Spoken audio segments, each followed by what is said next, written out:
Halo adik-adik, ketemu lagi dengan saya, Grace, dalam seri cerita Alkitab. Kali ini dengan judul Para Gembala Menyembah Yesus. Ayat hafalan kita kali ini tertulis di dalam Lukas 2 ayat 14. Kemuliaan bagi Allah di tempat yang maha tinggi dan damai sejahtera di bumi di antara manusia yang berkenan kepadanya. Pekabaran, kita menyembah Allah yang menuntun kita. Ketika engkau menerima sebuah hadiah, apakah engkau berterima kasih kepada yang memberikannya? Saya harap engkau berterima kasih. Berterima kasih kepada orang karena hadiah mereka sangat penting. Masih kagum dengan apa yang mereka lihat pada tengah malam itu, para gembala yang waspada itu mengobrol satu dengan yang lain. Para malaikat yang sudah datang kepada mereka pada malam itu kini sudah pergi. Betapa sebuah kabar yang indah yang telah disampaikan para malaikat itu. Hari ini telah lahir bagimu juru selamat, yaitu Kristus, Tuhan di kota Daud. Dan inilah tandanya bagimu. Kamu akan menjumpai seorang bayi dibungkus dengan lampin dan terbaring di dalam palungan. Mungkinkah itu benar? Apakah mereka akan menjumpai Mesias, juru selamat mereka, di kota yang dekat itu? Bethlehem sudah terkenal sebagai kota Daud, dan itu dekat dari lereng bukit di mana para gembala itu menjaga domba-domba mereka.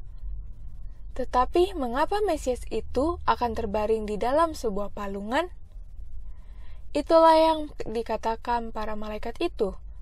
Sebuah palungan. Bagaimanakah itu bisa terjadi? Bisakah Mesias, juru selamat dunia itu, sudah datang kepada mereka sebagai seorang bayi?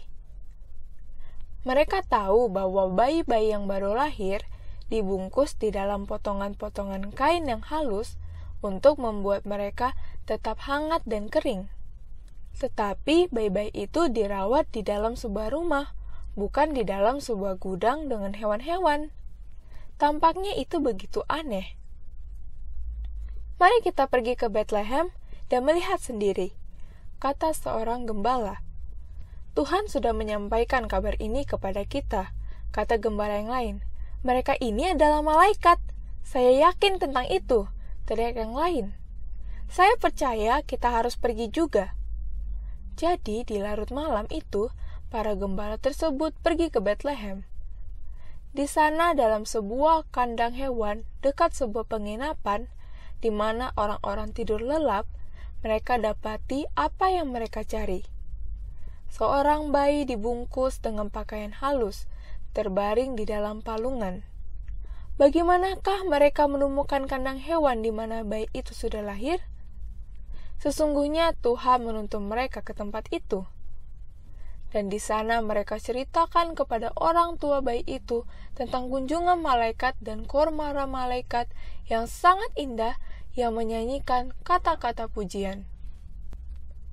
Kemuliaan bagi Allah di tempat yang maha tinggi dan damai sejahtera di bumi di antara manusia yang berkenan kepadanya. Dengan keheningan, para gembala itu sujud mengelilingi palungan.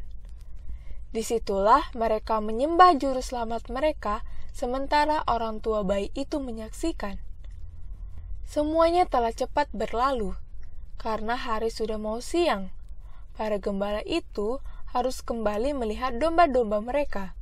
Dipenuhi dengan sukacita, mereka harus menceritakannya kepada orang lain.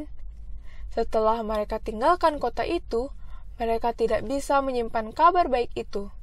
Lalu mereka sebarluaskan kabar itu kepada semua orang yang mereka jumpai. Seraya memuliakan dan memuji Tuhan, mereka ceritakan kunjungan para malaikat, bayi dalam palungan, dan Tuhan yang memberikan pekabaran itu kepada mereka. Yusuf dan Maria senang karena para gembala itu sudah datang. Dengan senang hati, mereka mengundang para gembala itu ke kandang hewan dan mendengar cerita mereka. Mereka juga kagum atas semua yang telah terjadi. Tentu saja Tuhan sudah menuntun para gembala itu, dan Tuhan akan menuntun orang tua bayi itu sementara mengasuh karunia yang sudah diberikan Tuhan kepada mereka. Para gembala itu tidak akan pernah melupakan malam itu.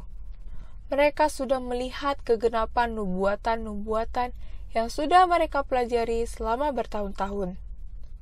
Bahkan Maria pun tidak akan lupa. Alkitab mengatakan kepada kita bahwa Maria menyimpan semua ini dan mempertimbangkannya di dalam hatinya. Dia sudah menjadi ibu Mesias, juru selamat dunia. Apapun yang akan terjadi di masa mendatang, sesungguhnya dia diberkati di antara para wanita.